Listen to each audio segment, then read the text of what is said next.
எனக்கு மிகவும் அன்பான நண்பு சகோதர சகோதரிகளை உங்களை சந்திப்பதில் அதிக மகிழ்ச்சி அடைகிறேன். ஏதோ ஒரு இடத்தில் உலகத்தில் நீங்கள் உட்கார்ந்து கொண்டு இந்த வார்த்தை நீங்கள் கேட்டுக்கொண்டிருக்கலாம். ஒவ்வொரு நாளும் நீங்கள் கொடுக்கிற சாட்சிகள் என்னை அதிகமாய் பலப்படுத்துகிறது. யாரோ ஒரு உடைந்த இருதயத்திற்கு ஆறுதலாய் கர்த்தர் நம்முடைய ஊழியத்தை வைத்து பயன்படுத்துகிறார் என்று நினைக்கும் பொழுது என் ஆத்துமா கர்த்தரை ஸ்தோத்தரிக்கிறது. கர்த்தர் இந்த நாளை நமக்கு ஆசீர்வாதமாக்கி தரும்படிக்கு கர்த்தர் நமக்கு கொடுத்திருக்கிற ஆசீர்வாதமான வார்த்தை என்ன என்று பார்ப்போம். அது நியாயாதிபதிகள் 17:13 சொல்லுகிறது, கர்த்தர் எனக்கு நன்மை செய்வார். வேதம் சொல்லுகிறது கர்த்தர் நன்மையானதை தருவார் என்று சொல்லி. ஆண்டவர் பூமியில் உலாவின நாட்களில் அவர் நன்மை செய்கிறவராகவே சுற்றித் திரிந்தார் என்று வேதம் சொல்லுகிறது. இப்படி பல காரியங்களில் நாம் பார்க்கிறோம் அவர் நன்மையை மாத்திரமே செய்கிறவர். ஒருவேளை நீங்கள் யோசிக்கலாம், பிரதர் நான் எத்தனையோ நன்மைகளை செஞ்சிருக்கேன், ஆனால் என் வாழ்க்கையில் நடக்கிறது மாத்திரம் தீமையாக நடக்குது பிரதர், நான் எப்படி இதை மேற்கொள்வேன்னு தெரியல, நான் நன்மை செய்து தீமை அனுபவிக்கிறேன் என்று சொல்லி நீங்கள் யோசித்துக் கொண்டிருக்கலாம். நான் ஒன்று சொல்லுகிறேன், உன்னுடைய வாழ்க்கையில் நடக்கிற எல்லா தீமைகளையும், எல்லா நிந்தனையும், எல்லா அவமானங்களையும் அவர் நன்மையாய் மாற பண்ணுவார். உன் வாழ்க்கையில் நடக்கிற எல்லா பிரச்சனைகளையும், எல்லா போராட்டங்களையும், உன் கண்ணீரின் சூழ்நிலையை கூட அவர் நன்மையாய் மாற பண்ணுவேன் என்று கர்த்தர் வாக்கு கொடுக்கிறார். பிரியமானவர்களே, நீங்கள் அலைந்து திரிவதில்லை.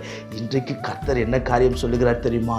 அவர் நன்மை செய்வார். நீ செய்கிற வேலையில் அவர் நன்மை செய்வார். நீ போகிற இடத்துல அவர் நன்மை செய்வார். நீ பழகுகிற இடத்தில் நன்மை செய்வார். இவர்கள் எல்லாராலும் உடைக்கப்படுகிற ஒரு சூழலில் தள்ளப்படலாம். எல்லாரும் உடைக்கிறாங்க பிரதர், எல்லாரும் ஏதோ ஒரு வார்த்தையில் உடைக்கிறாங்க, அவங்களுடைய ஆக்டிவிட்டீஸில் உடைக்கிறாங்க நீங்கள் சொல்லலாம்.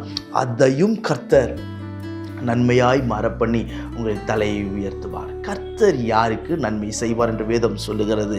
நன்றாய் கவனிங்கள். சங்கீதம் 84:11 சொல்லுகிறது, உத்தமமாய் நடக்கிறவர்களுக்கு நன்மையை வழங்காதிரார்.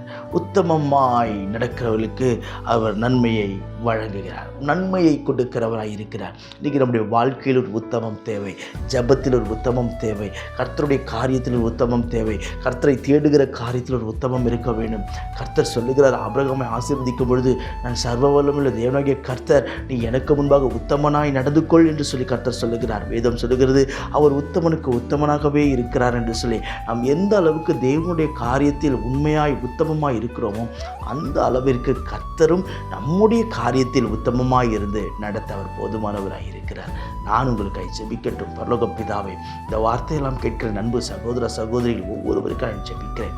மகிமையான தெய்வம் மகிமையான காரியங்களை செய்து மேன்மைப்படுத்துவீராக. இன்றைக்கும் கர்த்தர் ஆண்டவரின் பிள்ளைகளுக்கு எல்லா காரியங்களிலும் கைகூடி வர பண்ணுவீராக.